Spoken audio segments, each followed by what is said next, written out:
Thank you very. Merci. Merci beaucoup, Madame la Ministre.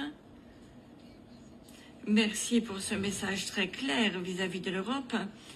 Merci pour ce message que vous adressez aux États membres. J'espère qu'ils vous entendront. Je vais donner la parole à notre deuxième invité. J'espère qu'il est en ligne.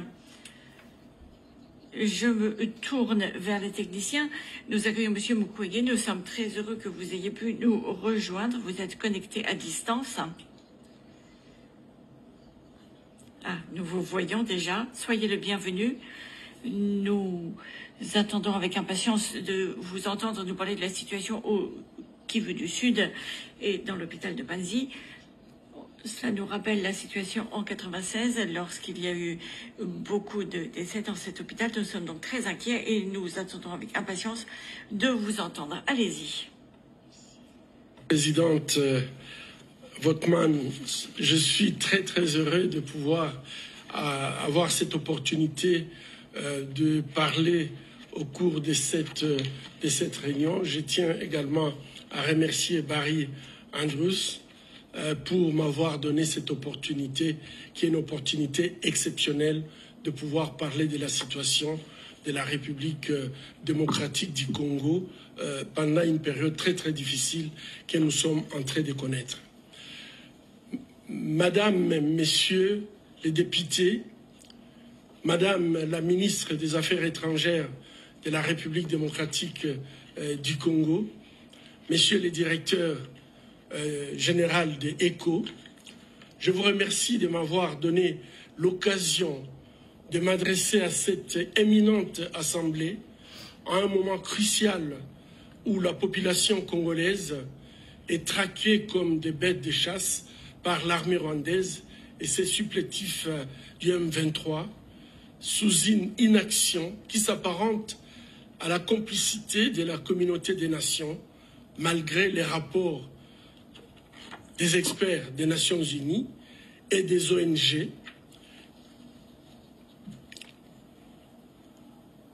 La situation à Goma aujourd'hui et au sud Kivu a atteint des niveaux désastreux. Il ne s'agit pas tout simplement d'une crise humanitaire, c'est une guerre délibérée contre des populations civiles innocentes, non armées. Et à l'exemple, c'est des images que nous avons de la prison de Munzenze, où les femmes et les enfants ont été tout simplement violés, tués et après brûlés. On ne parle plus d'une crise humanitaire, c'est une crise de notre humanité. Au moment où nous parlons, des millions de Congolais, en particulier des femmes et des enfants, souffrent de déplacements forcés et des famines, des violences de toutes sortes, y compris les violences sexuelles. La résistance du M23, soutenue par les Rwandais, a entraîné des souffrances inhumaines, inimaginables. La ministre des Affaires étrangères l'a déjà souligné. Je pense que revenir sur le fait qu'aujourd'hui, les hôpitaux de Goma sont complètement débordés. J'étais ce matin avec un collègue avec qui j'ai discuté. Ils ne savent plus quoi faire. Les gens meurent comme des mouches. Ils n'ont plus suffisamment de matériel pour les opérer. Plus de 3000 malades qui nécessitent des chirurgies, de grandes chirurgies. Sans soutien, c'est pratiquement intenable dans la ville de Goma. Mais en dehors de la ville, il y a tous ces cadavres. On a déjà ramassé plus de 3000 corps, mais il y en a encore dans des rues, il y en a encore dans des quartiers qui sont en décomposition. Quelle image nous donnons à notre humanité? Quelle peut être une cause pour que l'armée rwandaise et le M23 agissent de la sorte et que nous ne soyons pas à mesure de prononcer les mots « sanctions ». Cette crise n'est pas nouvelle. Elle s'inscrit dans le cadre d'une guerre d'agression menée depuis des décennies contre le peuple de la République démocratique du Congo, motivée tout simplement par le pillage illégal de nos ressources naturelles. Le Congo, avec ses ressources naturelles, n'a jamais fermé des portes à des personnes qui veulent travailler avec les Congolais, la main dans la main, où les Congolais gagnent et que les entreprises gagnent. Malheureusement, il y a qui pensent qu'il faut absolument obtenir ces richesses du Congo par la voie violente. Et aujourd'hui, malheureusement, on ne peut pas se passer de ces ressources naturelles. On ne peut pas parler de la transition énergétique sans parler du cobalt congolais. On ne peut pas parler des nouvelles technologies, nos smartphones, nos laptops, sans pouvoir parler du coltan tantalum congolais. Il est temps que ces ressources puissent servir l'humanité de manière propre. Cette crise humanitaire est parmi les crises humanitaires les plus négligées de notre temps. Négligées car il y a l'absence des médias. Aujourd'hui, c'est par les réseaux sociaux que nous avons les images.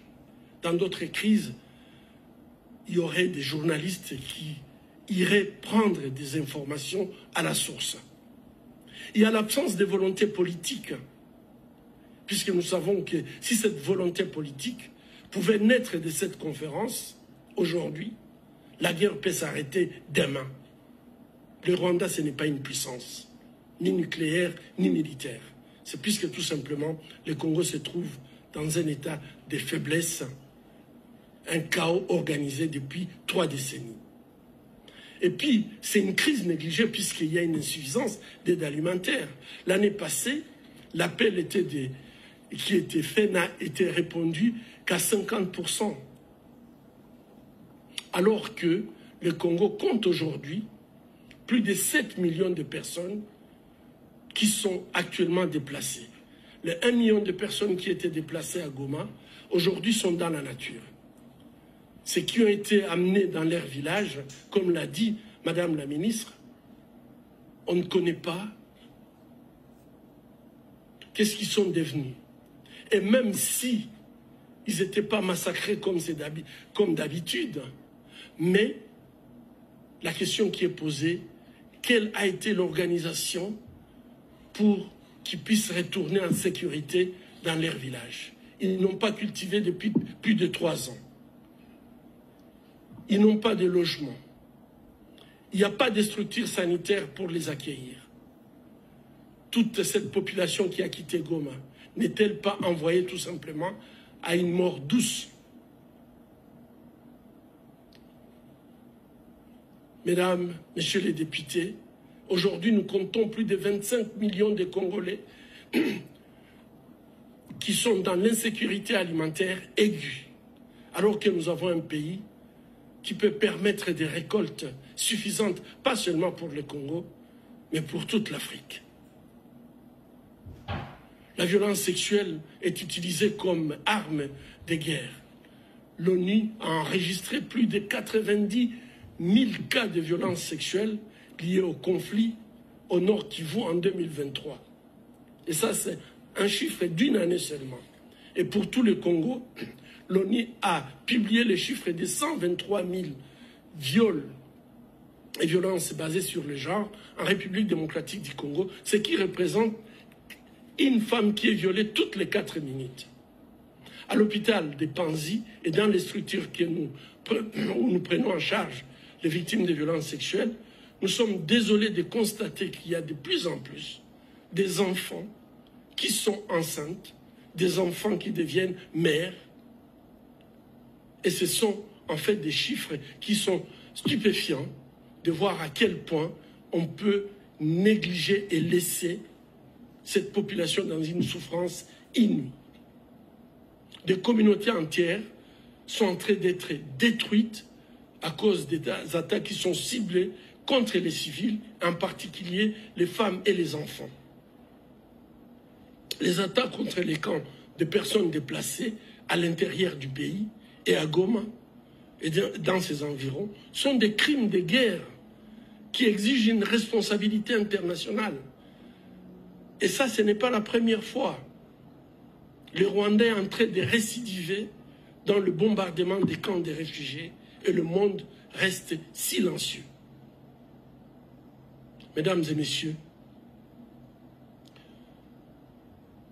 l'Union européenne, les États-Unis, la communauté des nations ne doivent plus fermer les yeux sur les actions du Rwanda en République démocratique du Congo. Les pays dits démocratiques ne peuvent pas tolérer l'intolérable. Les pays qui partagent avec nous les valeurs démocratiques, les valeurs humanistes, ne peuvent plus continuer d'accepter ce que le Rwanda est en train de commettre en République démocratique du Congo en toute impunité. Le Rwanda n'est pas seulement complice de ce qui s'est fait au Congo, il mène activement une guerre d'agression sur le territoire congolais, en bafouant la Charte des Nations Unies, en bafouant le droit international et humanitaire. Nous allons nous accrocher au droit. L'ONU, les rapports indépendants des ONG et même des agences de renseignement occidentales ont documenté les soutiens directs du Rwanda au M23, y compris les assistances militaires et la coordination logistique. Malgré ces faits, le Rwanda continue de recevoir l'aide internationale et de demeure un partenaire de choix pour les puissances mondiales. Il est contradictoire que le pays africain, parmi les plus grands contributeurs de soldats de la paix aux Nations Unies, soit celui qui tue aujourd'hui les soldats de la paix dans les pays où ils sont agresseurs. Comment pouvons-nous comprendre cette attitude? Les pays qui se portent comme les pays qui luttent contre... S'il vous plaît, monsieur Mukwege, vous pouvez finir bientôt. Merci. Je termine. Merci. Oui, donc je voulais dire qu'il n'est pas acceptable qu'un pays qui est contributeur des soldats des Nations Unies à travers l'Afrique, que ce soit ces pays qui continuent à agresser un autre pays en tuant même des casques bleus et que le monde se taise. Donc j'appelle à des sanctions immédiates, coordonnées contre le Rwanda et notamment la suspension de toute aide humanitaire au Rwanda et ses forces de sécurité. C'est que malheureusement l'Union européenne continue à soutenir les actions militaires du Rwanda tout en sachant tous ces défis que le Rwanda est en train de commettre. Des sanctions économiques doivent être ciblées contre les responsables rwandais qui sont impliqués dans les trafics de minerais et les crimes de guerre. Et un arrêt des partenariats commerciaux européens et internationaux qui profitent des minerais introduits en contrebande via le Rwanda. Et le renforcement de la transparence de la chaîne d'approvisionnement pour empêcher l'utilisation de minerais de sang sur le marché mondial. Merci, Monsieur le Président. Merci, Madame la Présidente. Excusez-moi pour avoir été long. Non, pas du tout. Et merci pour